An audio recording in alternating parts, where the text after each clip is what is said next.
Hallelujah.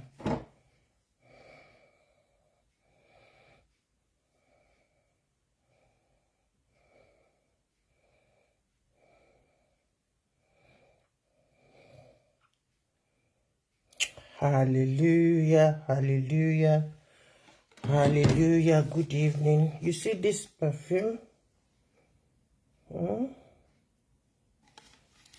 livre divin is so wonderful.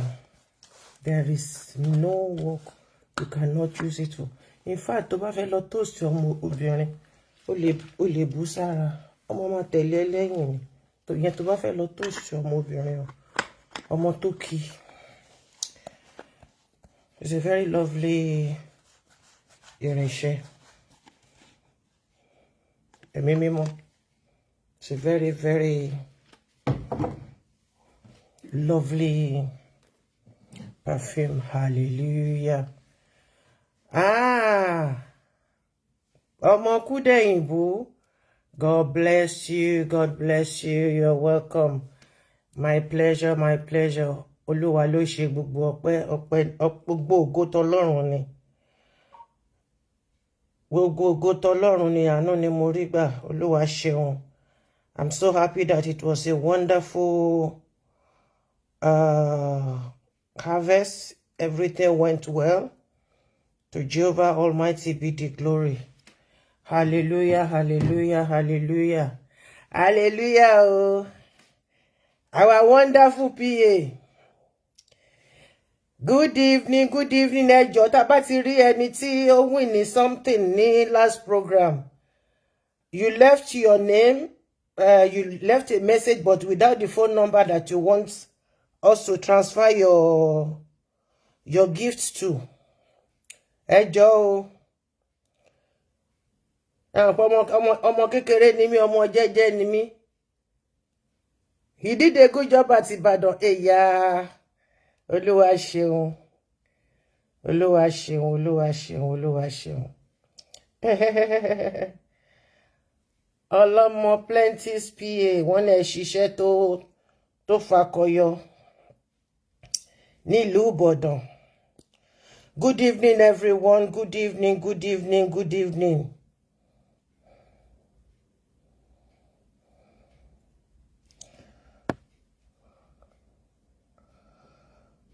Peace, peace, peace, peace, peace, peace, peace, peace, peace everywhere. That is the meaning of shalom. Peace, peace, peace, peace, peace.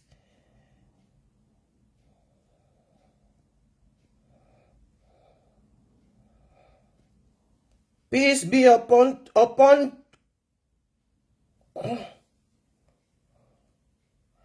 peace be unto each and every one that is here. Peace, peace, peace, peace of Jehovah Almighty. In Jesus' name, please help me share if you feel like. If you don't feel like, cause for alarm. Hey, Mami Adenike, Ekalema. It's been a long time. God bless you. Thank you for joining us tonight. Please help me share. If you feel like, God will bless you bountifully as you share this. Peace, peace, peace, peace, peace. Sherry, nǹkan tó bá fẹ́ dá ẹni ègbé ẹni ẹ̀kọ́ ni. Luciferi, afẹ́ bàjẹ́. Some things has been going on thank you, ma.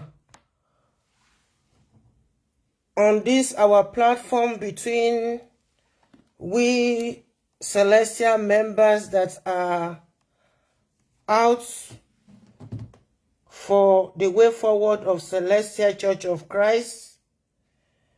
I've listened to both sides and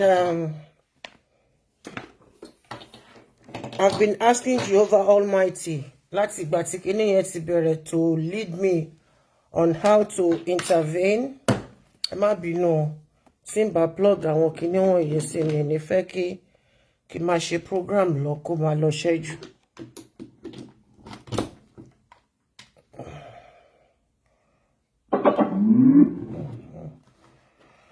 Bluetooth mode. Ẹ ṣé sà, àti gbọ́ yín. And to Jehovah Almighty be the glory. I saw something on Father's Day, and it has energized me, and it gave me an idea on how to sort this should I call it misunderstanding,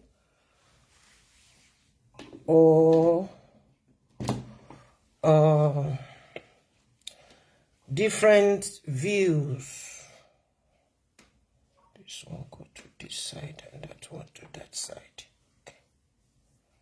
This one here and that one here. Okay. You know, in this life, we need to be very, very careful. Tí nǹkan bá ṣẹlẹ̀ lórí Facebook, tí mi ò bá dá sí, normally mi ò kí dá sí much of current affairs, and even celestial members. I hardly go to their platform to go and check what they are doing. Please forgive me, you know, we are always busy one way or the other. Mami ẹ káàbọ̀. Inú mi dùn, ara mi yá, ara mi ti tún sìn. Ọwọ́ mi tó ń gbọ̀n bí èyí tó ṣe gbé kinní tán ó ti set. Ẹ fọwọ́ di tí o.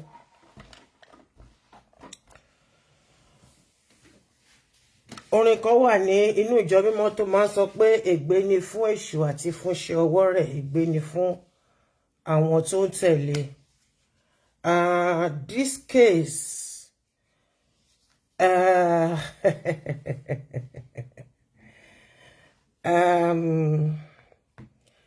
I hope gbogbo àwọn tí ọ̀rọ̀ yìí concern wọ́n ti wà online. You might not like the way I'm going to say this, but Jehovah Almighty sees my heart, that I'm not trying to be partial. I will not take side on anything at all. But I will say it as the Lord has given me utterance to do so. Ẹ jẹ́ ká gbàdúrà. Jehovah, Jésù Kristi, Michael mímọ́, sí yín Ọlọ́run ìyanu, ọba tó pọ̀ nípa àti agbára, yògo ọlá fún orúkọ yín. Ọba tó mọ̀ wá, ọba tó mọ̀ wá, ọba tó wù wá títí tó dẹ̀ ṣe wá láàánú, torí pé ẹlẹ́yinjú àánú ni. Bàbá ẹ wá gba ọpẹ́ wa. Ìwọlé, ìjáde, jíjẹ, mímu, níná, lílò. Bàbá ẹ wá gba ọpẹ́ wa. Pa wà láyé ara wa, a ò sí lórí àkéte àrùn ìdààmú tó pọ̀ ju ẹ̀mí wa lọ. Ẹ jẹ́ kó bá wa, ẹ jẹ́ kó bá wọn ọmọ wa. Làásìgbò, orílẹ̀ kò délé, orókò kò dóko, ẹ jẹ́ kó ṣẹlẹ̀ sí wa. Olúwa Ọlọ́run ọbẹ̀ ṣeun. Mo dúpẹ́ lórí ìrìn àjò ọ̀gbẹ́ni Gbénga ọmọ Lisa Ọlátúnjí tí wọ́n lọ sí ìlú Ìbàdàn láti àgọ́ láti lọ ṣe aṣojú fún ẹbí ọlọ́mọ plenty. A lọ bá kan nínú wa, a lọ gbé wọn, a lọ kí náà ti pè support. Ẹ má jẹ́ sòyìnbó tó máa ní kí wá sanwó. Jésù gbogbo ẹ̀ ló ti mọ̀. Àṣà lọ pọ́nra wa lé, ṣá lọ fìjókòó yẹra wa sí. Wọ́n lọ láyọ̀, wọ́n padà dé láyọ̀. Ẹlẹ́dàá mi ò gbàbọ̀dẹ̀, ta ló rán níṣẹ́ kò ṣẹlẹ̀ sí mi. Olúwa Ọlọ́run ọbẹ̀ ṣeun. Bàbá ẹ ṣeun, ọmọ ẹ ṣeun, ẹ̀mí mímọ́ ẹ ṣeun. Àwọn náà tí wọ́n rìnrìn àjò náà, Olúwa Lédùmarè, ò dá wọn lẹ́bi. Ò tara mi dá wọn lẹ́bi, ò tara wọn dá mi lẹ́bi. Olúwa ẹ máa ṣe o. Ẹ máa jọba lọ nínú ilé ayé mi, nínú iṣẹ́ ìránṣẹ́ mi, ẹ máa jọba lọ. Ìyògo ọlá fún orúkọ yín. Ó lọ tilétilé, ó lọ tayátayá, ó lọ tọmọtọmọ, ó dẹ̀ padà wá. Omi ò dànù, àgbẹ̀ ò fọ́. Kò dìgbà téèyàn bá lóyún, ìkọ̀kan nínú wọn omi ò pẹ̀dé ẹnì kankan. Olúwa ẹ ṣé o. Olúwa ẹ ṣé o. Olúwa ẹ ṣé o. Olúwa ẹ ṣé o. Olúwa ẹ ṣé o. Olúwa ẹ ṣé o. àwọn tí wọ́n fẹ́ lọ náà ṣùgbọ́n nítorí pé ọdún wọnú ara wọn, ọdún wọnú ọdún, Olúwa ẹ ṣé fún ìrìnàjò tiwọn náà nínú ẹ̀mí wọ́n wà ń bẹ. Olúwa ẹ ṣé o, Olúwa ẹ ṣé o, mo dúpẹ́ lọ́wọ́ rẹ bàbá mi, mo dúpẹ́ lọ́wọ́ rẹ bàbá mi, mo dúpẹ́, mo dúpẹ́, mo dúpẹ́, mo dúpẹ́. Ẹ máa jọba lọ, ẹ máa jọba lọ, ẹ máa jọba lọ lórí iṣẹ́ ìránṣẹ́ mi, ẹ máa jọba lọ. Gbogbo àwọn tí ẹ fi yí mi ká, Olúwa Ọlọ́run ọba Elédùmarè, ẹ má jẹ́ kí n sọ kankan nínú wọn o. Ẹran ara ẹ má jẹ́ kó lò mí, ẹ má jẹ́ kí n jọra mi lójú, ẹ má jẹ́ kí n jọra mi lójú, ẹ má jẹ́ kí n jọra mi lójú nínú ilé ayé. Gbogbo àwọn tó yí mi ká, ẹ má jẹ́ kí n jọra mi, torí pé nígbà tí ìṣùgbọ́n ènìyàn àdàbà fẹ́ dé ló máa jọrẹ, ló máa sọ pé àfẹ́mi àfẹ́mi. Olúwa Ọlọ́run ọba Elédùmarè, ẹ má jẹ́ kí n jọra mi lójú, ẹ má ṣe gbé ẹ̀bùn ẹ̀mí mímọ́ yín lọ́wọ́ mi, ẹ má ṣe gbé ẹ̀bùn ẹ̀mí mímọ́ yín lọ́wọ́ mi, ẹ má ṣe gbé ẹ̀bùn ẹ̀mí mímọ́, ẹ mú ayọ̀ ìgbàlà yín, ẹ mú tọ̀ mí wá àti gbogbo àwọn tí wọ́n yí mi ká nígbàkúgbà lóòrèkóòrè, kí n lè máa fi ọpẹ́, ìyìn àti ògo fún orúkọ yín. Ẹ ṣé bàbá, ẹ ṣé ọmọ, ẹ ṣé Ọlọ́run ẹ̀mí mímọ́, Jésù àpáta ìgbàlà. Àmín, àmín, àmín lórúkọ Jésù Kristi ti Násárẹ́tì. Hallelujah, hallelujah, hallelujah, hallelujah, hallelujah, hallelujah, hallelujah. Olúwa ẹ ṣeun. Ẹ bá mi dúpẹ́. Màámi Ẹdúnjọbí agbórí igi réferéfe, ọ̀kan bá bí èjì ló wọlé tọ̀ mí o. It's been a long time ma. Kí ló ṣẹlẹ̀? Báwo ló ṣe dé? Ṣé ẹ ṣe pé nìkan ti gbà yín mọ́ mi lọ́wọ́ báyìí? A máa jà o. Ẹ bá mi kìlọ̀ fẹ́ nìyẹn pé kó ṣọ́ra o. God bless you ma. Àwọn màámi láti Leicester nìyẹn. Ẹ káàbọ̀ sórí ètò.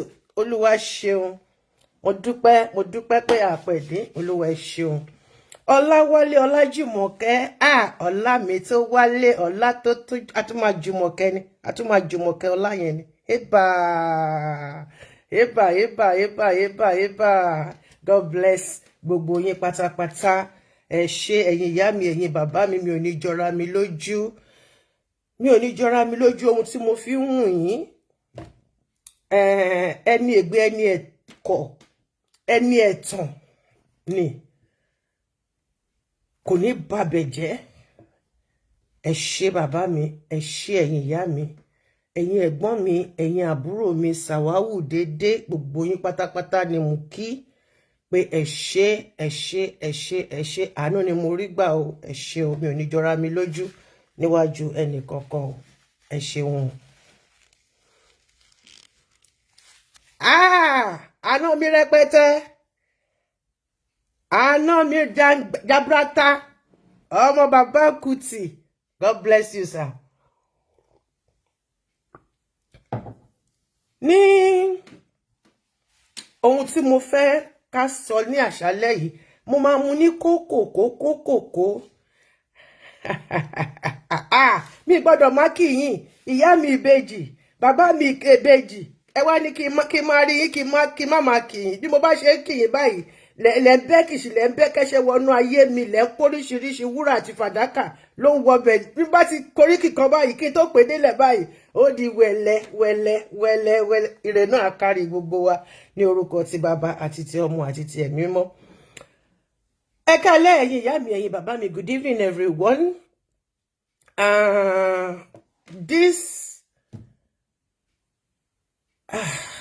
Ó mà ṣe o. Ibi tí ọ̀rọ̀ yìí tí ó ti bẹ̀rẹ̀, Olúwa ti gba gbogbo ògo nítorí pé kò fìyà jẹ àbúrò mi náà. Ó ti mú lọ sí ọ̀dọ̀ ẹ̀ láti lọ síbi ìsinmi.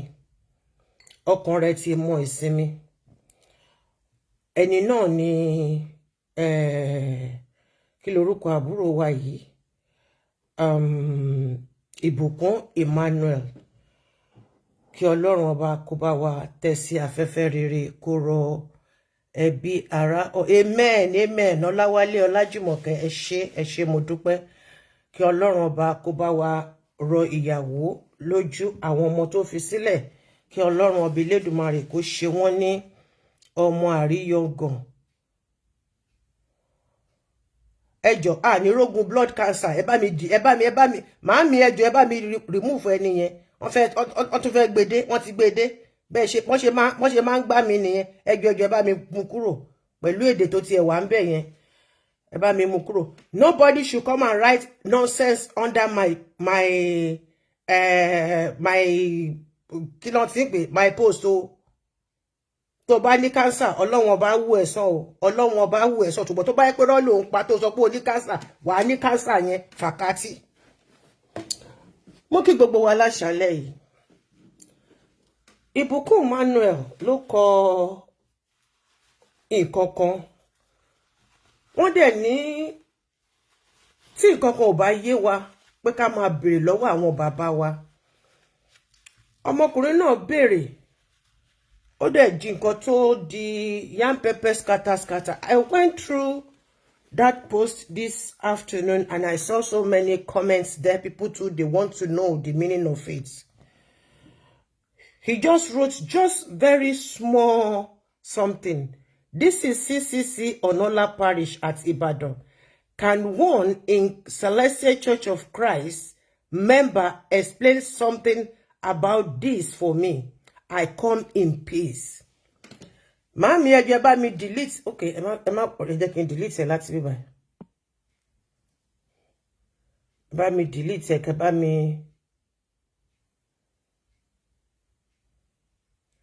block ẹ ní ẹ bá mi block torí mi mọ nǹkan tí tó gbé kíní orí burúkú àwọn onírógun cancer nílé wa.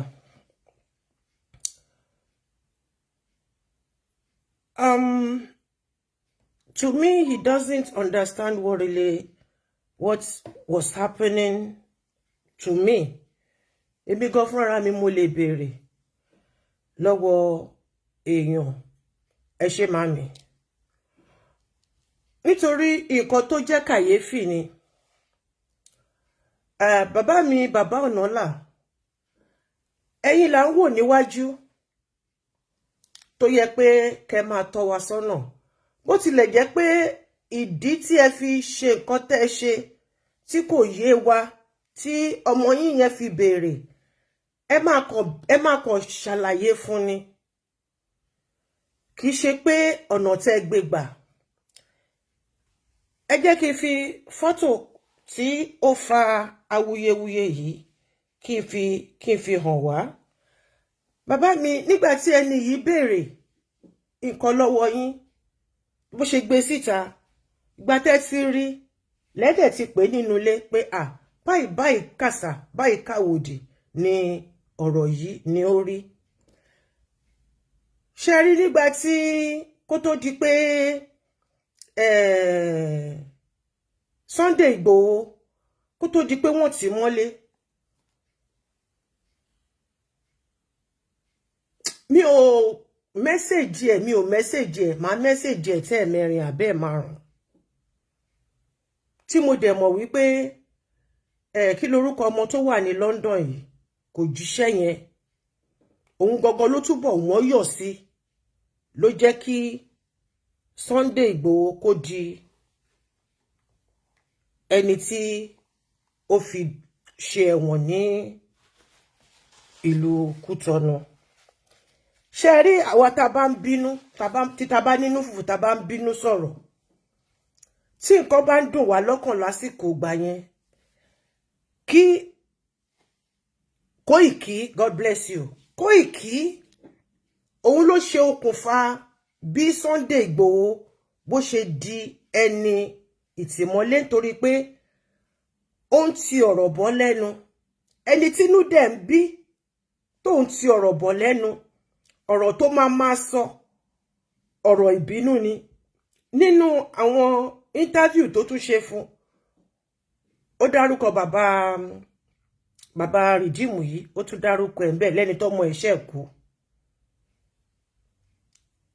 Mo ń bá Koiki sọ̀rọ̀ lórí fóònù mo ń pè tẹlifóònù nọ́mbà kí náà sí ń pè Sunday Igboho ni wọ́n fún mi direct ṣùgbọ́n òun ló gbé. Mo dẹ̀ ní kó sọ fún ẹni yìí pé kó má grant interview mọ́ kó tó di gbogbo èèyàn bẹ̀rẹ̀ sí ní sọ pé ó ti lè sọ̀rọ̀ jù ní mo ti sọ pé ọmọkùnrin yìí ọ̀rọ̀ ló máa fi ṣe rẹ̀ léṣe. Ọ̀rọ̀ ló máa fi kó bá rẹ̀ lórí media. ọ̀rọ̀ náà ló dẹ̀ fi kó bá rẹ̀ àti pé ká máa tún bùgá ẹ jẹ́ ká máa ṣọ́ra. Nígbà tí bàbá máa fèsì sí ọ̀rọ̀, wọ́n lọ fèsì sí ọ̀rọ̀ ní radio station. Nígbà tí bàbá máa ṣàlàyé ọ̀rọ̀, bàbá tún fi ìbínú sọ ọ̀rọ̀, wọ́n wá ju ohun kan sílẹ̀, ohun tí kò yẹ kó máa jáde lẹ́nu ẹ̀yin àgbàlagbà ni bàbá mi. Ẹ jẹ́ ká wò wípé ṣé tó bá yẹ pé ọmọ tí yín ni wọ́n ju ohun yẹn fún, báwo ló ṣe máa rí lára yín? Kò yé ní, ó dẹ̀ béèrè. Ẹ jẹ́ kí n fi nǹkan tí ó fa ìbẹ̀rẹ̀ họ́wùhọ́wù yìí. Jésù. Ẹ má bínú, mo gbọ́dọ̀ yọ. Tàbí kí ni yẹ gbọ́dọ̀ ṣubú.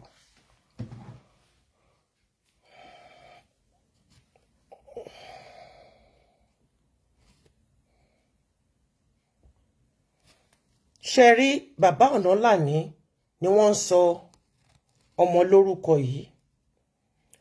Regalia venerable superior àbí kíní kan lórúkọ superior ṣáà ni wọ́n ṣá. Ẹ má bínú o dádì mi. Àǹkárá yìí ó dàbẹ́ ní pé àǹkárá yìí ni wọ́n mú ní ọjọ́ tí wọ́n sọ ọmọ yẹn lórúkọ. Ṣé ẹ mọ̀ pé the same thing náà ló ṣẹlẹ̀ ní Àgbàlá Goshen àbí kí náà ti ń pè tí máa ń dábírí yẹn. Ṣé wọn pé wọ́n mú àǹkárá night bóyá wọ́n nígbà tó ṣe ìkómọ náà mú. But dádì mi nígbà tẹ́ ẹ sọ ọmọ lórúkọ bàbá, tí a bá fẹ́ sọ ti Jésù Kristi kò yẹ kí ó jẹ́ pé ẹ máa gbé àǹkárá tí ẹ máa gbé lé orí sùtánà ní this manner. Ṣé mọ̀ pé ẹ fi pa kájà ní bóyá aṣọ yẹn bóyá nítorí pé bó ṣe tóbi tó ni o ló ṣe jẹ́ pé kẹ́ fi pa kájà bẹ́ẹ̀ yẹn o. Lọ́dọ̀ tèmi Láwórì pa kájà ni a máa ń pè é. Now nǹkan tí Ìbùkún Emmanuel RIP to him tó rí nìyí tó gbé jáde. Nígbà tí èyí dẹ̀ máa dáhùn, ẹ lọ dáhùn lórí rédíò.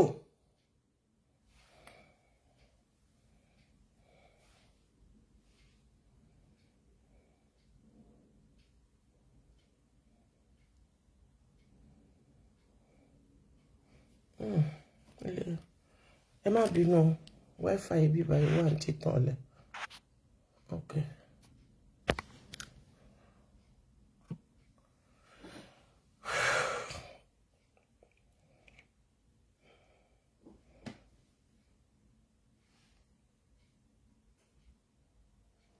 So nígbà táwọn máa dáhùn, táwọn máa fèsì, wọ́n lọ fèsì ní rédíò. Ẹ jẹ́ kí n fi nǹkan kan tí mo rí tí Olúwa fi sọ pé àsìkò tó láti wá sọ̀rọ̀ nípa ẹ̀. Nígbà tí wọ́n ń ṣe Father's Day ní, was it not on Friday? I think it was on Friday. Àwọn Igbo group, àwọn ọkùnrin wọ́n jó ní church fún àwọn ìyàwó wọn, àwọn náà ṣá, you know, àwọn náà ṣe orin yẹn. Ẹ jẹ́ kí n play ẹ̀ kẹ́ máa gbọ́. Oh my God, kò mú kinní ìṣá. Power off.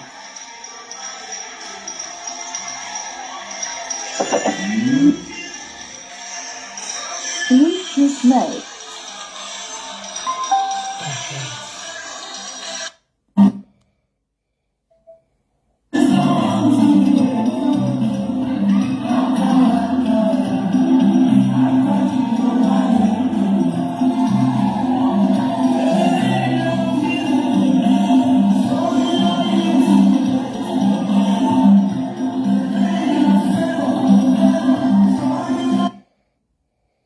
Kí ló dé? Okay. Ẹ má bínú.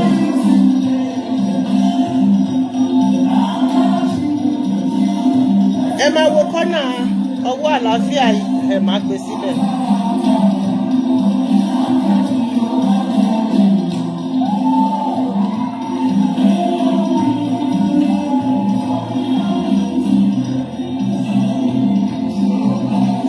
Padre náà máa jáde sí i. Àkókò nínú yìí ti ń wá. Ok, ẹ má bínú. Ṣé rí Padre? Ṣé rí Padre wọ́n bẹ̀rẹ̀? Ṣé rí pé àǹkó ni gbogbo wọn ṣe?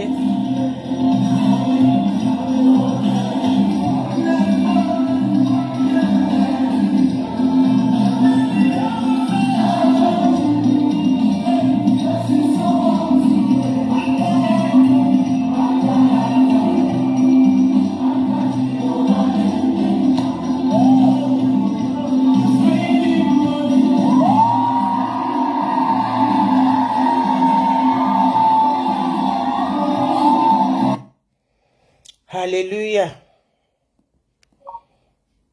Now, ṣé rí ibẹ̀ yẹn? Ṣé rí pé nígbà tí wọ́n gèjì ṣe máa ṣọ fún Padre, bó tiẹ̀ pé àwọn fada wọn yẹn wọn kì í wọ, most of them wọ́n ti kúrò nínú aṣọ ara pátápátá, but just to blend, to join them to appreciate God for being father, for seeing another Father's Day. Padre mú aṣọ yẹn, ó ṣe kíni, ó jù séjìká. Àwọn obìnrin náà máa ń ṣe, when we go to a party and wọ́n mú aṣọ, tí wọ́n bá mú aṣọ, tí ò bá fẹ́ tó bá tètè rí tailor tó máa bẹ́ rán aṣọ yẹn, àbí gèlè náà ni wọ́n mú ni, tó jẹ́ pé o kàn láìkì láti gbé wíìgì sórí bírú torí mi yìí. Ẹ jẹ́ kémi náà, èmi náà fẹ́ tẹ fìlà mi síwájú, kò tiẹ̀ kí fìtì mi. Now, a kàn mú gèlè tá bá bá ẹgbẹ́jọdá, a kàn mú àjù séjìká. Kàn lè mọ̀, tó náà lè máa sọ pé kò ra gèlè, kò jẹsẹ̀ mọ́, kò wọlé, torí yẹn ló tún bá wọn lóde nǹkan tó gbé síta sìn nìyẹn. Ọlọ́run kó ṣàánú àwọn ọmọ Nigeria. Nígbà tí mo rí fídíò yìí, I said, thank you, Father. The time has come for me to come online to bring peace. Torí mi like nǹkan tó ń lọ láàrin Hadassah, Queen Hadassah àti Sunday Super, Sunday Joseph, Sunday Super ṣá ni wọ́n ni ó ń jẹ́ ní orúkọ lórí Facebook as a normally olùṣọ́ kò yẹ kó máa ṣe blogging, but that is how he's doing his own ministry. To Jehovah Almighty be the glory. Now ọ̀rọ̀ yìí ó di yam pepper scatter. Kàkà kí bàbá kí wọ́n pe ìmá, kí wọ́n kàn ṣàlàyé ọ̀rọ̀ fún nǹkan tí bàbá ṣe ni.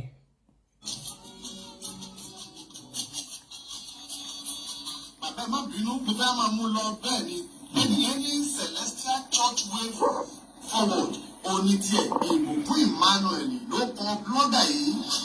Ó wá kọ síbẹ̀ pé this is CCC Onola Parish àti Ìbàdàn.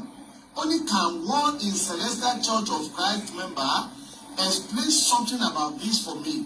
I come in peace. Only kíní àwòrán tó ń fi hàn yí o. Ìjọ kan ni wọ́n pè ní CCC Onola Parish nìbàdàn. Aṣọ tá a rí lára bàbá yìí wá ṣàlàyé ẹ̀ fún mi kí ni ìtumọ̀ rẹ̀. Ní tó gbé sórí òpó ti ẹ̀nu kó tó wá ṣe fídíò mọ̀ ń bọ̀. Bàbá kò gbọ́. Èmi ò rí fídíò yẹn o. Ní tilẹ̀ ní ti Ọlọ́run. Ó lè ti jẹ́ pé ó ti roll lọ sí sàlẹ̀. Ṣé mọ̀ pé bàbá ṣe ń ṣe program ló máa ń fall sí sàlẹ̀ lórí WhatsApp gan náà tí wọ́n bá message yàn. The new one máa wá sókè. Mi ò rí fídíò yẹn. Nǹkan tí mo rí ni write up yẹn àti aṣọ tí bàbá fi pa kájà yẹn àti ọ̀rọ̀ tí presenter yìí gangan ló wá bá kíní yẹn ló bàjẹ́ ló fi ọ̀rọ̀ sí bàbá lẹ́nu bàbá wá fi ìbínú dáhùn. Ṣẹ̀rí bíbélì ti sọ fún wa wípé igi ìmọ̀ búburú kan kò ní èso rere igi ìmọ̀ rere kan kò ní èso búburú. Ìkan nìyẹn tí bíbélì sọ. Èkejì tó tún sọ ó ní àwọn tí kú sí ikú àwọn tí ìgbèkùn sí ìgbèkùn àwọn tí ìyàn sí ìyàn. Ṣẹ̀rí nǹkan kan lé Yorùbá wa máa ń pòwe kan ẹ mọ̀. Ṣẹ̀rí bàbá mi ẹ má bínú o ẹ dáríjì mi o ọmọdé ló ń ṣe mí. Ṣẹ̀rí gbogbo àwọn fásì tẹ́ lò yẹn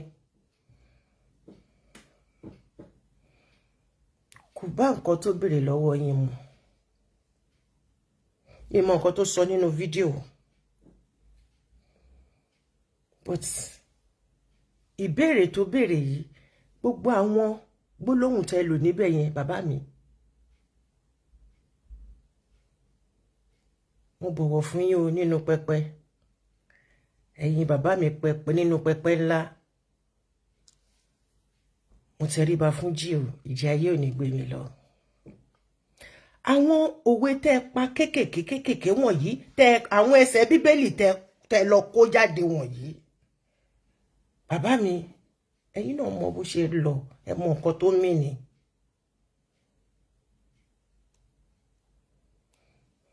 Kẹtúnṣe tó ṣe wá sọ ní Yorùbá ní èdè kóòtù òjíire kẹtó wá lo ohun ẹ̀yìn ilẹ̀kùn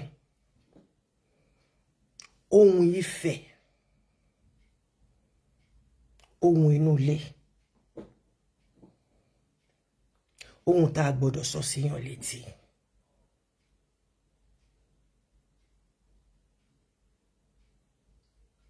Nígbà tí ẹ̀yin bàbá wa bá tẹ́ bá béèrè nǹkan lọ́wọ́ yín tẹ́ ń fi bínú dá wa lóhùn báyìí ṣé ará àta ni ká rí nǹkan ká máa wá lọ béèrè lọ́wọ́ wọn.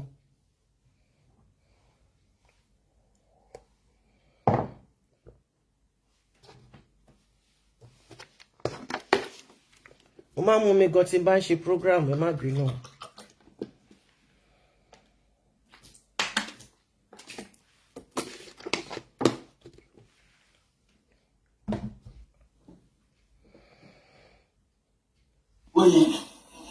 Yorùbá ní ẹran kan ní ìdí jẹ ní ìdí jẹ tí òfin ní jẹ mímọ́.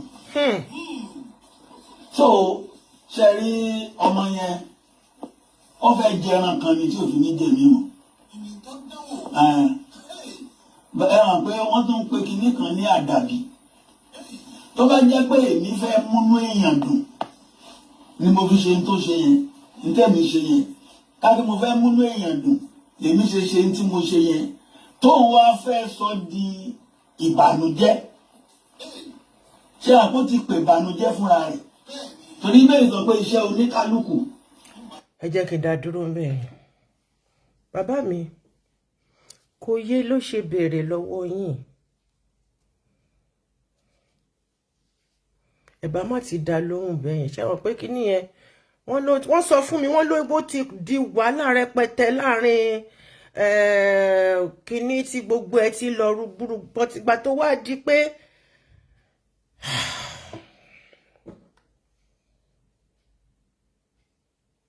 I just want this thing to die down.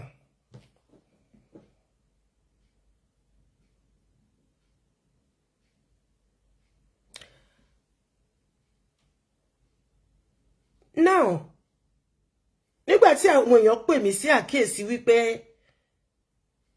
Hadassah àti Sunday Super wọ́n ta wọn síra wọn pé kí n try láti cover àwọn méjèèjì. I call them individually. Mo dẹ̀ bá wọn sọ̀rọ̀. Eléyìí sọ tiẹ̀, eléyìí sọ tiẹ̀.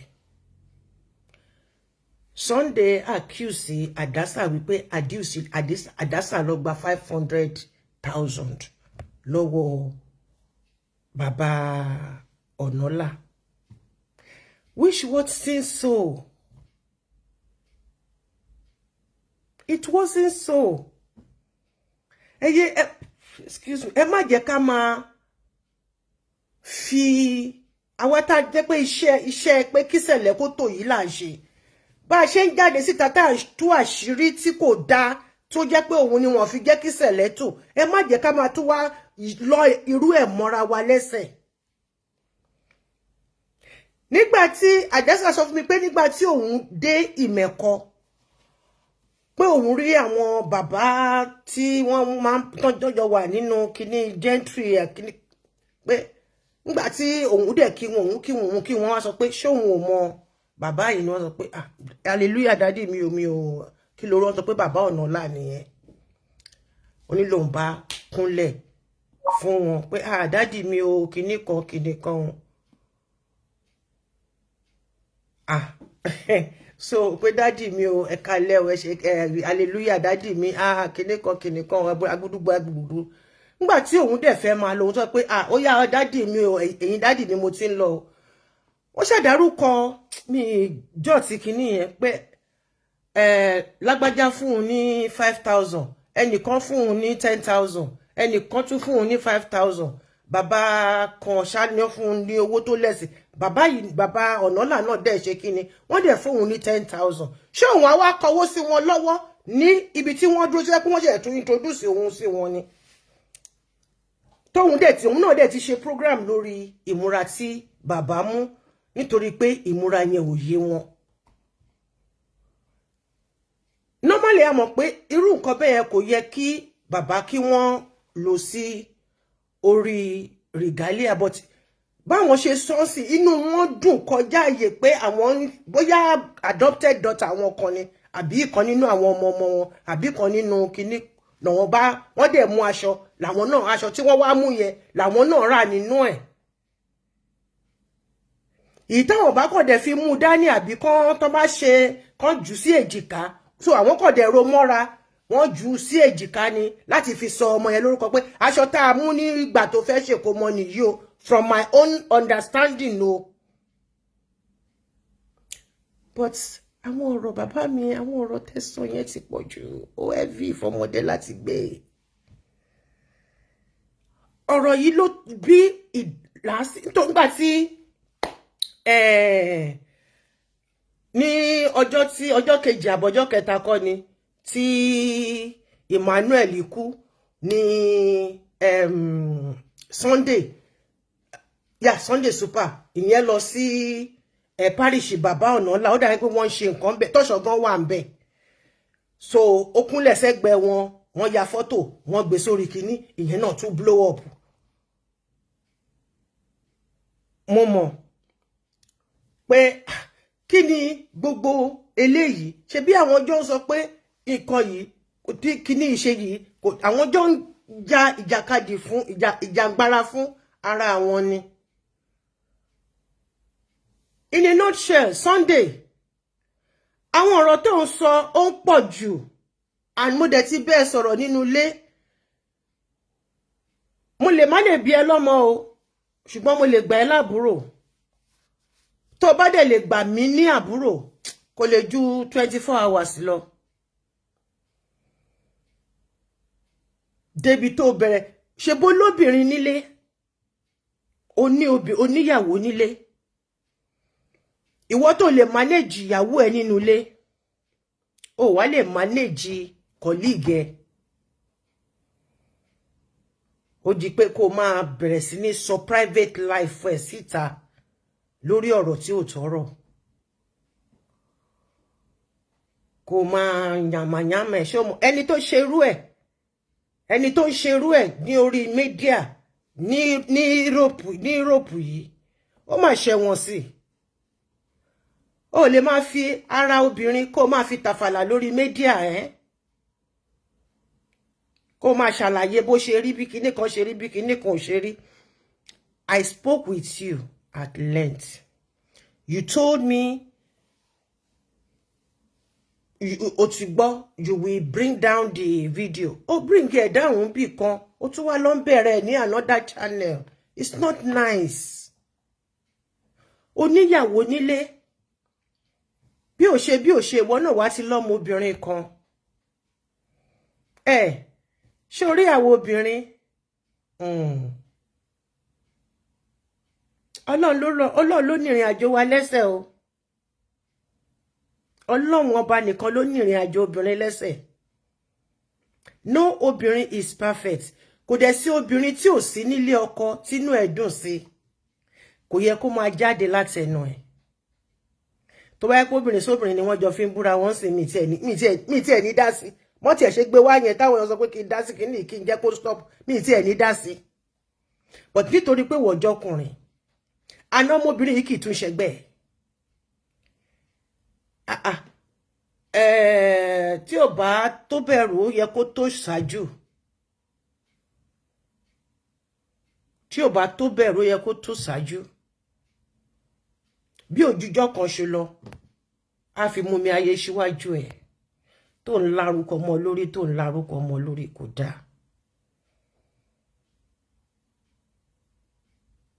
understand nǹkan tí mò ń sọ dáadáa o àwọn méjèèjì wọ́n jọ ń ṣiṣẹ́ pé kí sẹ̀lẹ̀ kó lè tò àjọ nǹkan tí àtèmi gan fúnra mi nǹkan tí kò dáa tí ò jẹ́ pé ká nísinmi àjọ ń sọ pé ẹ̀yin bàbá tẹ́ wà nínú ilé ẹ bá wa tún ṣe ni ẹ̀yin ìwọ tún wá lọ ń dìde wá tún wá lọ ń tàkò kejì ẹ̀.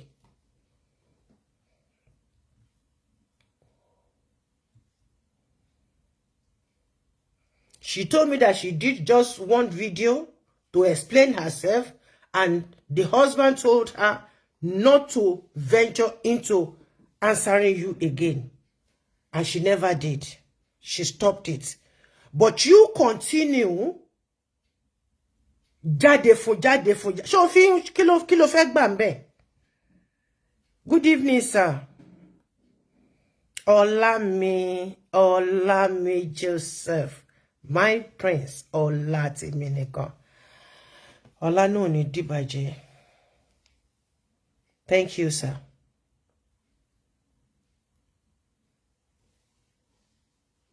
Cherry, Sunday, be careful. Be careful. Alágẹmọ tó ń ṣe jẹ́jẹ́. Kámbèlèté, ọ̀pọ̀lọ́ tó ń jọra ẹ̀ mọ́lẹ̀.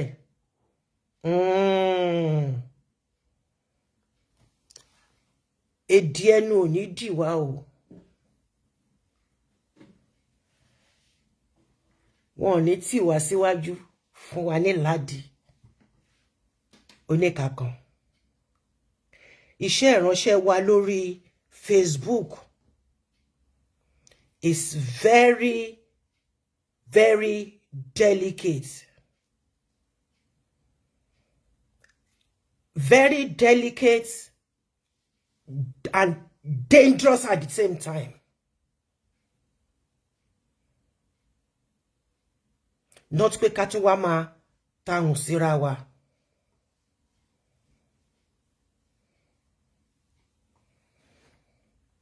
Ó ń pè lórúkọ tí kò jẹ́. Thank you, sir. God bless you. Ayọ̀ mi Túndé. Ayọ̀ tó wọlé náà ní bàjẹ́ lórúkọ Jésù. Jayéọlá ni mò ń jẹ́. Jayéọlá ni mò ń jẹ́. Mama Jayéọlá náà lọ ni. Ẹ̀yin dádì mi evangelist, God bless you, sir. Sunday mo ti bẹ́ẹ̀ sọ̀rọ̀ lẹ́yìn ilẹ̀kùn gẹ́gẹ́ bí ẹ̀gbọ́n sábúrò àbí kan náà síra wa ṣá torí gbà náà lẹ máa sọ pé sori tó bá ló bá wọ pé torí nǹkan tí mo sọ lálẹ́ yìí tó bá bú mi ní èébú ẹyọ kan ṣo sori ìdajì èébú tí mo máa fún ẹ nílé ayé ẹ ò ní gbàgbé, so don't try it.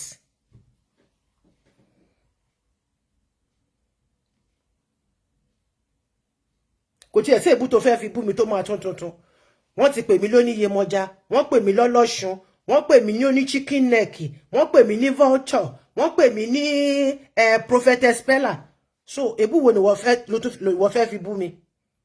Àwọn kan sọ pé mo pa ọkọ mi mo fi ṣògùn owó, wọ́n ní mo fẹ́ ọkọ mẹ́ta, èmi ò dẹ̀ mọ̀ bí tí wọ́n ti gbọ́kọ mẹ́ta fún mi, wọ́n ní mo gbọ́kọ lọ́wọ́ àbúrò mi wà Mẹ́kà báyìí. Ìkan tiẹ̀ tún sọ ó ní bàbá mi ló fún, ó ní bàbá mi fún mi lóyún, so kò sí èbú tẹ́ fi bú èmi kíní yìí, kò sí èbú mi lẹ́nu ẹ̀, ṣùgbọ́n tèmi bá bú ẹ ní ẹyọ kan, tí bá bú ẹ ní ẹyọ kan, ọmọ ìyá mi, please stop it. Stop it. Mama fi Hadassah wọ̀nyí mọ́ lórí media. She's not your mate. Ó gún àyà obìnrin. Ó kúnlẹ̀ fún obìnrin, ó dọ̀bálẹ̀ fún obìnrin lálálẹ́. Abẹ́ obìnrin ló gbà jáde. Ó lè jẹ́ olùṣọ́. Ìdúró olùṣọ́. Ọwọ́ obìnrin ló wà o. Ìṣubú olùṣọ́. Ọwọ́ obìnrin náà ló wà. Ó ní ṣubú dànù. Be careful. Àwọn tí wọ́n tẹ̀lé tó máa ń kọ́mẹ̀ntì lórí kíní ẹ tí wọ́n lè sọ òtítọ́ ọ̀rọ̀ fún ẹ. Be careful.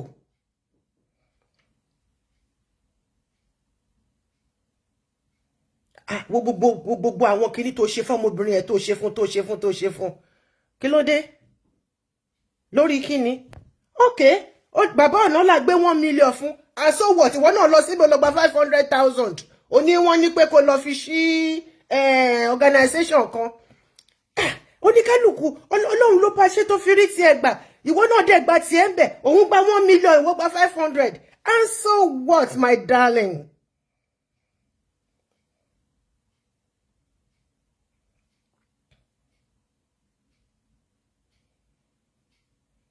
Be careful. Stop it. Tí n bá tún rí. Tó bá tún ṣe any program fún Hadassah. Either orí TikTok ni o mo wà ńbẹ̀. Bó gbé sórí YouTube mo wà ńbẹ̀. IG mo wà ńbẹ̀. Tí n bá rí máa jáde tán fún ẹni. Tí o dẹ̀ ní like ẹ. Stop it. Hey. Hey. Tó bá ń gbọ́ máa jó lọ mò ń wẹ̀ yẹn. Ọmọ Yorùbá ló ń jẹ́ bẹ́ẹ̀.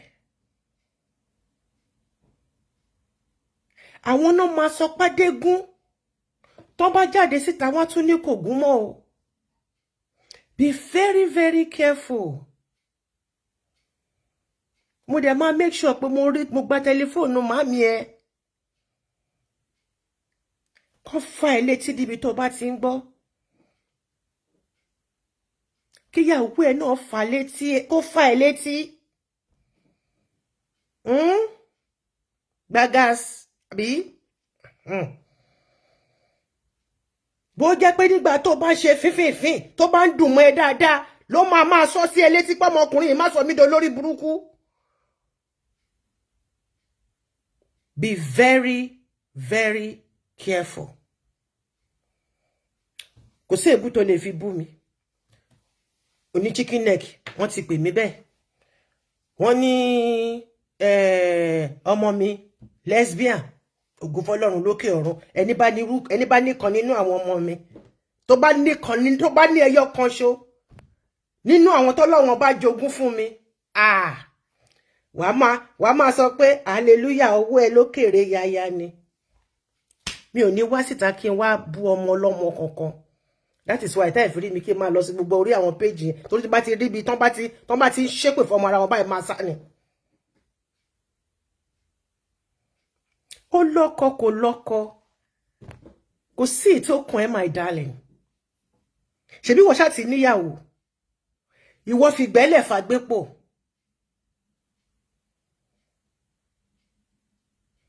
Fìgbẹ́lẹ̀ fún agbépò. You don't abuse a woman.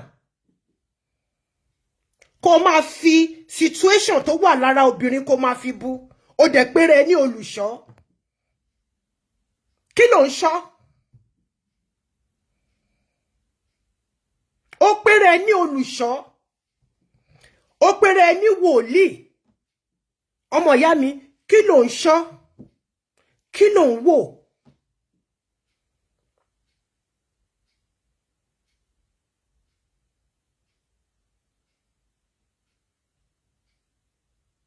onígun mẹ́rin ní kọ́kọ́ ló tún gbé sọ́rùn ó tún rán full blue lé lórí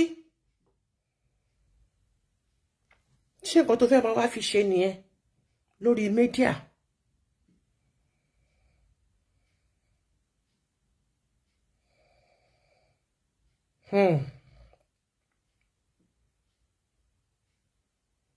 Ṣọ́ra o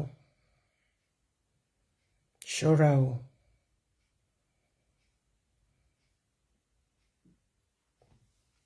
dádì mi Onola ṣe ló yẹ kẹ́ ẹ pé ọmọ yẹn fún mi lórí fóònù àbí kẹ́ ní ó yá mo fẹ́ rí ẹ nínú ní chọ́ọ̀chì mi ní ọ̀la mo fẹ́ kó láǹdì síbí nǹkan tó kọ ìgbà tí kò yẹ ṣe ló yẹ kó pè mí lórí tẹlifóònù kẹ́ ẹ fi ọwọ́ fa etí ẹ̀ báyìí ṣùgbọ́n ó dà láìra.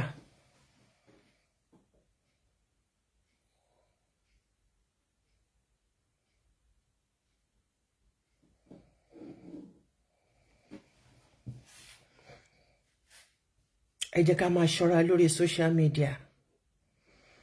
Social media is very good and at the same time very deadly.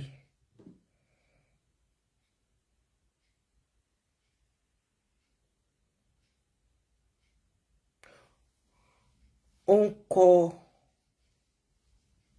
ẹ̀yìn èèyàn méjì ó ń kọ síra wọn nígbà tí owó tẹ̀ ń rí gbà ń bẹ tó bá ti kó sí yín lórí.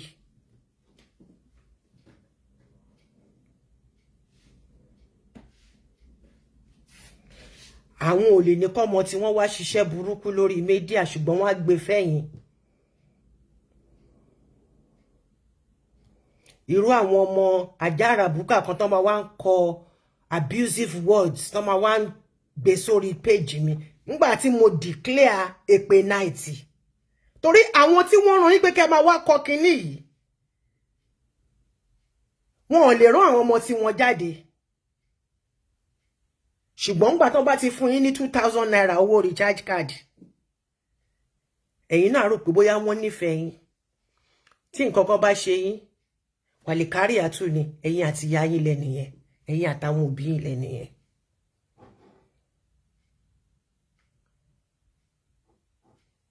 To round it up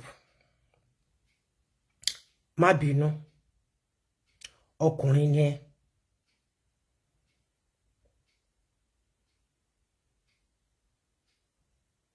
tó bá jẹ́ pé wọ́n ló gbé Hadassah sílé gẹ́gẹ́ bí ìyàwó tó bá láì nífọ̀ọ́ tí inú ilé ṣé wàá bọ́ sórí kìíní wàá bẹ̀rẹ̀ sí ní wá sọ̀rọ̀ ẹ̀ àbí kò fọwọ́ pa kò ní kìíní ẹ̀ tún ti dé má bínú ìyá mi má bínú.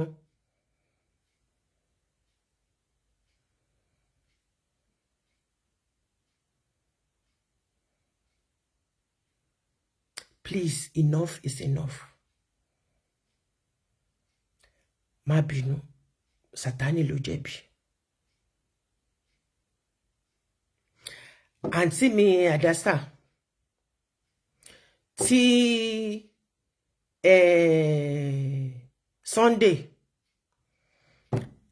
tó bá yẹ pé ọmọ ìyá yín ni ní kí kẹ́nìkan kó bá yín ilé kan náà. Ẹ̀yin play majority. You did only one video to explain what happened, which I really appreciate. God bless you. Ẹ má bínú sí nǹkan kí nǹkan tí Sunday bá ṣe sí yín, ẹ fara yín mọ́ra. Ṣé ló yẹ kájọ máa pera wa àwọn bàbá yìí wọ́n tún ti gbé òfin kan kalẹ̀ o òfin yìí kò ní jẹ́ káwọn youth wa kan ní ìlọsíwájú o òfin yìí wọ́n yí padà bí bàbá wa ṣe gbé sílẹ̀ fún wa o báwo la ṣe kọ́ tó yẹ kẹ́ máa ṣe nìyẹn yẹ ká máa búra yín.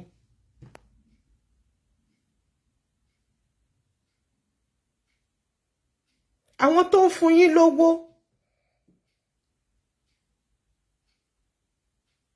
wọ́n lè rán ọmọ tí wọ́n jáde kan tí mo máa ń sọ nìyẹn àwọn tó ń fún ilé kẹ́ máa lọ jà wọ́n lè rán ọmọ tí wọ́n jáde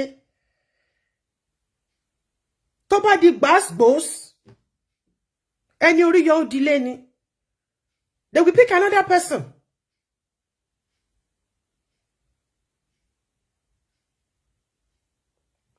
So therefore mi ò dá lábàámọ̀ ń pa láṣẹ ni bí ìyáláyà yín tó kọ́kọ́ wà lórí face ló kọ́kọ́ wà lórí ọ̀rọ̀ ṣẹlẹ̀ yìí lórí media mi ò dá lábàámọ̀ ń pa láṣẹ ni Sunday ó máa jáde ó máa ṣe program just for between 10 and 15 minutes apologize to Hadassah and ìyá mi Ọmọ́wùnmí àdá gbogbo orúkọ ẹ̀ ló máa ń pe gbogbo orúkọ ẹ̀ tán ni gbogbo orúkọ ọmọbìnrin yẹn ló máa pè tán lórí kinní gbogbo orúkọ ẹ̀ ló máa pè tán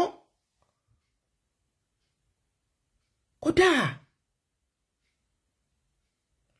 ṣebí mo ṣe mo orúkọ tí super yẹn mo prefer bẹ́ẹ̀ kò sẹ́ni tí mo sọ pé mo òun close mọ́ mi dáadáa tí mo máa ń larúkọ mọ́ lórí òun ló jẹ́ pé mo máa ń pe his eminence máa ń pè wọ́n ní uncle mi uncle Jimoh bá a ṣe kọ́ mi nílé mi nìyẹn ibi tí mo ti wá ẹni tó bá nífẹ̀ẹ́ sí tó bá jọ lọ́rọ̀ ẹ ò gbọ́dọ̀ máa larúkọ mọ́ lórí orúkọ tí gbogbo èèyàn bá ń pè kọ́ ló gbọ́dọ̀ máa pè é.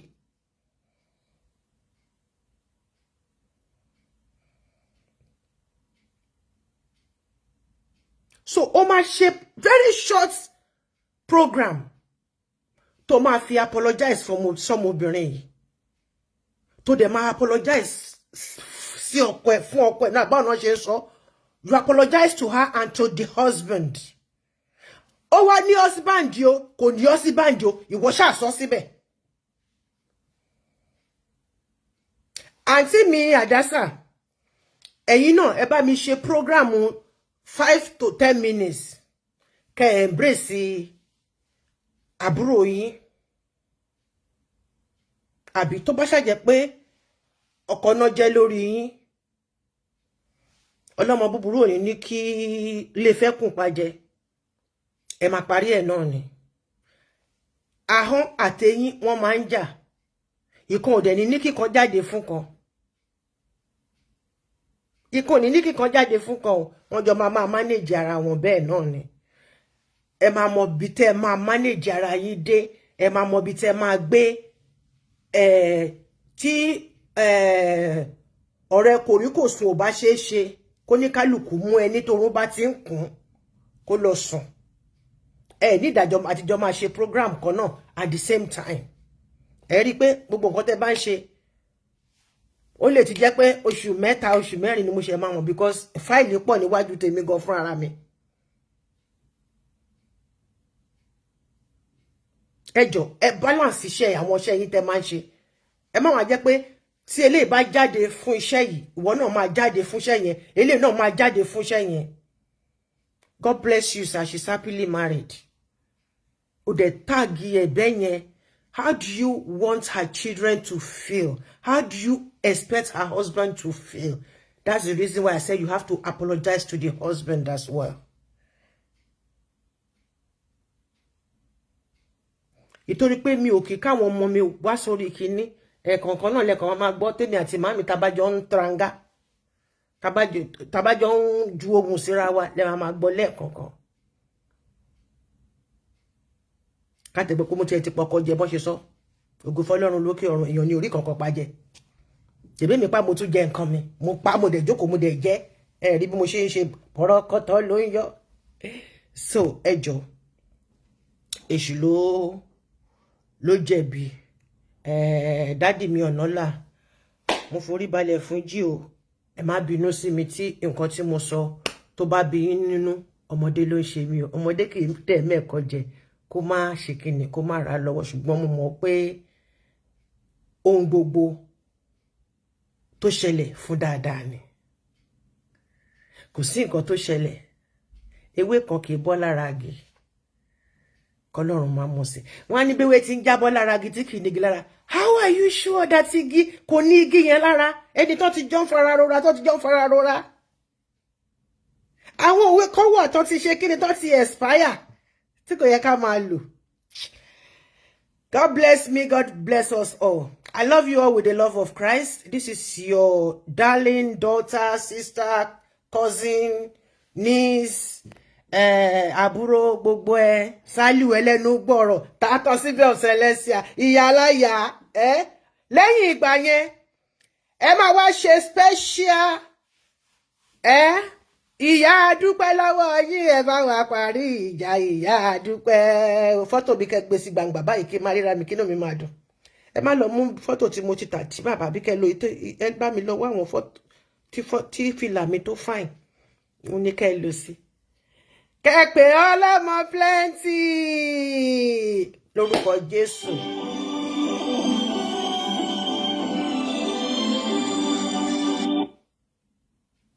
Hallelujah, sir. Hallelujah, sir. Ṣé fẹ́ dá sọ̀rọ̀ ni, sir? Ṣé kí n gbé yín sórí life ni? Okay. Okay, sir. Okay, sir. Sir? Mi ò tí ṣe tán. Yeah, mo tá bá ti parí kíní báyìí tún ṣì máa kíra ẹ̀mí àtàwọn tèmi. Okay, sir. Thank you, sir. So, Keshe, ti ìyá mẹ́tò of Celestia, Sálíù ẹlẹ́nu gbọ́rọ̀, tààtọ̀ síbẹ̀ of Celestia, God wins always. The kí lorúkọ tó pùdù fún mi o. The vulture. Èmi fúnra mi vulture fúnra mi ẹyẹ bàgẹ̀. Ìyá ọkọ mi tó wà ní London, ìyẹn Abuki show, òun ló pè mí ní ìyẹn náà fún mi lórúkọ Prophetess Pella. Ìdá Michael mo ṣe mú dání rè. Ẹ jọ̀ọ́, let us be in one accord and love each other and respect each other.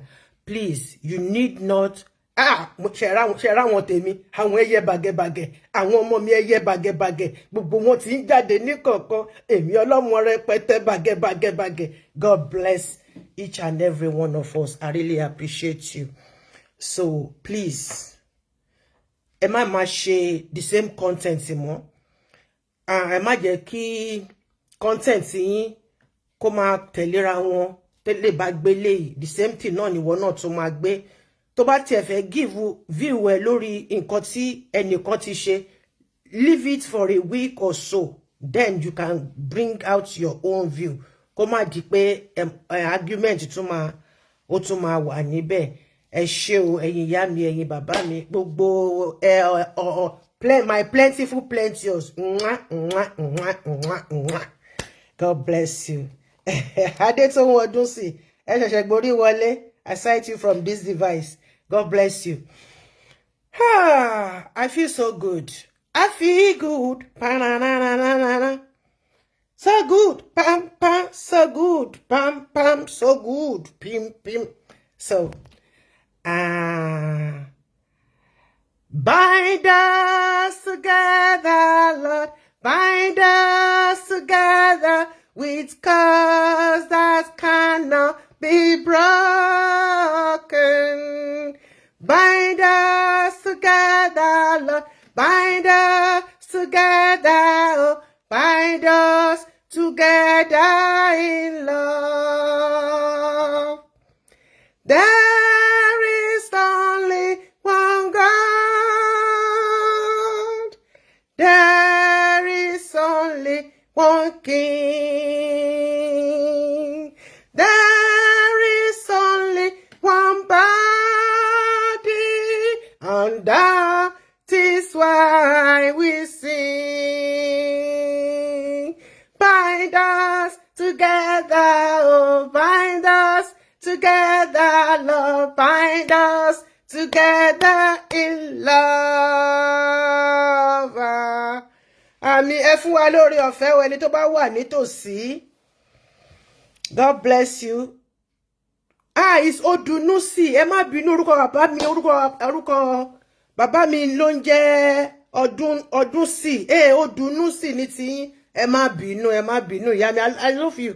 Mama pè yín bẹ́ẹ̀ lọ. Kábíyèsí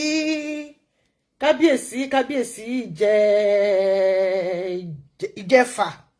Kábíyèsí Ìjẹ̀fà ló ń jẹ́ orúkọ tí mò ń pè yín yẹn. Ẹ má bínú. Ta ló wà lé tó máa ṣoore ọ̀fẹ́ fún wa o, àbí kí gbogbo akájọ ṣe pọ̀? Oore ọ̀fẹ́ tí bàbá àti ti ọmọ àti ti ẹ̀mí mọ́. Ṣé ẹ fẹ́ pè wọlé ni? Oore ọ̀fẹ́ tí bàbá tí ọmọ àdàpọ̀ tí àwọn ẹ̀mí mọ́ kó wà pẹ̀lú wa, kó gbójú wa lọ́wọ́ omijé, kó gbẹ̀sẹ̀ wa lọ́wọ́ ìṣubú, kó gbọ̀kàn wa lọ́wọ́ àròkàn, kó tàn mọ́lẹ̀ àròjà rẹ̀ sí gbogbo wa káàkiri àgbáyé, àwa ọlọ́mọ plentiful plenteous àti hallelujah. Ìjẹ́ tó rọ fẹ́ ti bàbá. Mímọ́. Ọ̀rọ̀ fẹ́ ti ọmọ. Mímọ́. Ìdàpọ̀ táwọn tènìyàn mímọ́. Mímọ́. Bàbá kan ṣoṣo tí kò pé méjì. Kábíyèsí o. Ẹnì kan ṣoṣo tó ní oore ọ̀fẹ́ ní ìkáwọ́. Kábíyèsí. Kó darapọ̀ mọ́ wa. Àmín Jésù. Ọ̀run ti lò yín láti ṣiṣẹ́ náà. Bàbá ọ̀run kó gbaṣẹ́ náà ṣe. Àmín Jésù Kristi ti Násárẹ́tì. Ẹni tó ní ìfẹ́ ìjìnlẹ̀ nínú ìjọ mímọ́. Ìfẹ́ tí kò ń ṣẹ̀tàn. Ọ̀run kó sọ̀ ọ́ kalẹ̀ sí àárín wọn. Àmín Jésù. Ìjọ mímọ́ kó tù wá lára. Àmín Jésù Kristi. Gbogbo alápapọ̀ ẹbí ọlọ́mọ plenty. Ọ̀run kó fàyè gbà wá. Àmín Jésù Kristi. Ẹbí náà kó máa dùn sí nígbà gbogbo. Àmín Jésù Kristi. Ìjọ mímọ́ kó má ṣe bàjẹ́. Àmín o Èdùmàrè. Gbogbo ẹ̀yin tí Ọlọ́run lò nínú ìjọ mímọ́ láti tú ìjọ yìí ṣe. Nígbà tí ìjọ mímọ́ bá dára, a ò ní fi ṣe àwátì. Àmín Jésù Kristi. Ààbò Ọlọ́run látorí ìtẹ́ kó jẹ́ torí kọ̀ọ̀kan. Àmín Jésù. Ní orúkọ ọmọ rẹ̀ Jésù Kristi, Olúwa àti Olùgbàlà wa. Àmín lórúkọ Jésù Kristi. Ní Jésù Olúwa. Hallelujah, hallelujah, hallelujah, hallelujah, hallelujah, hallelujah, hallelujah. Love you all. Thank you, sir. Love you, love you, love you, love you, love you, love you, love you, love you, love you, love you, love you. See you, see you, see you. Tomorrow. Ha. Tomorrow. Àbí Friday. Tá bá ti sọ̀rọ̀ báyìí.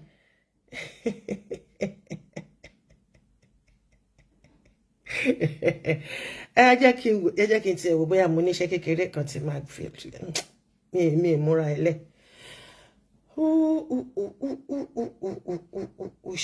Iṣẹ́ wo ló simple. Ta ló ti try ọṣẹ tá ní ká ṣe ní 4 days ago kan ni àbí ní last week ni.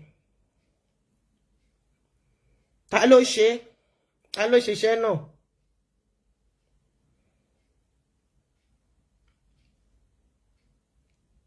Ta ló ṣiṣẹ́ náà.